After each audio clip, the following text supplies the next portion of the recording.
Welcome to mass TV. ధనుర్మాసం కార్యక్రమాన్ని కాకినాడ దేవాలయం వీధిలో గల వేణుగోపాలస్వామి ఆలయంలో కాకినాడ సిటీ ఎమ్మెల్యే వనమాడి కొండబాబు ప్రారంభించారు. ధనుర్మాసం పూజలు కాకినాడ దేవాలయం వీధిలో గల శ్రీ వేణుగోపాలస్వామి ఆలయంలో సోమవారం ప్రారంభమయ్యాయి. వైష్ణవాలయాల్లో ధనుర్మాసం సందర్భంగా నెల రోజుల పాటు ప్రత్యేక పూజలు నిర్వహిస్తారు.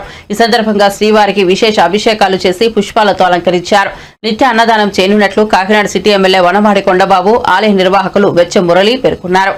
కార్యక్రమంలో భక్తులు వెచ్చమురళి, బచ్చుశేఖర్, గంగరాజు, అద్దేపల్లి గంగరాజు, చెక్క ప్రకాష్, దంగేడి సతీష్, నరేష్, సోమిశెట్టి కుమార్, కె సుబ్రహ్మణ్యం, పున్నయ్య, అరుణ్ కుమార్ తదితరులు పాల్గొన్నారు.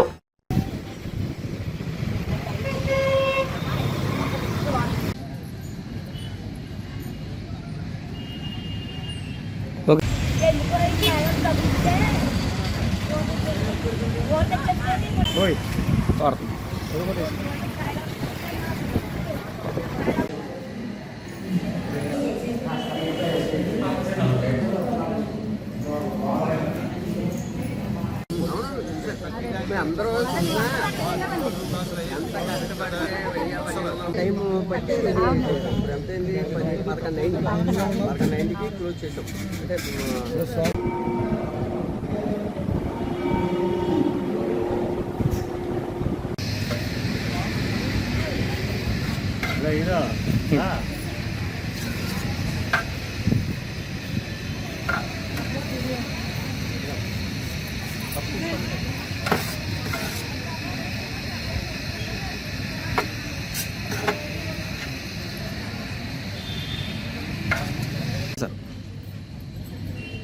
ఈరోజు ధనుర్మాసం మొదటి రోజు సందర్భంగా అందరు భక్తులకి ప్రసాద వితరణ చేసాం. అలాగే ఈ 30 రోజులు ధనుర్మాసం భోగి కళ్యాణం అయ్యే వరకు కూడా ధనుర్మాసం ప్రసాద వితరణ జరుగుతుంది.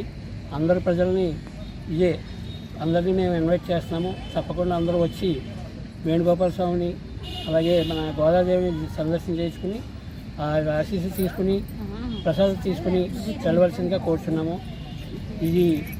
ఈ కార్యక్రమం మా 30వ వార్డు నాయకులు, కార్యకర్తలు అందరూ కలిపి చేస్తున్నాము. ఈ కొండబాబు గారి ఆదేశాలు, మన ఎమ్మెల్యే గారు అయినటువంటి వనమాడి వెంకటేశ్వరరావు ఆదేశాల మీద మనం చేయడం జరుగుతుంది. సెలవు.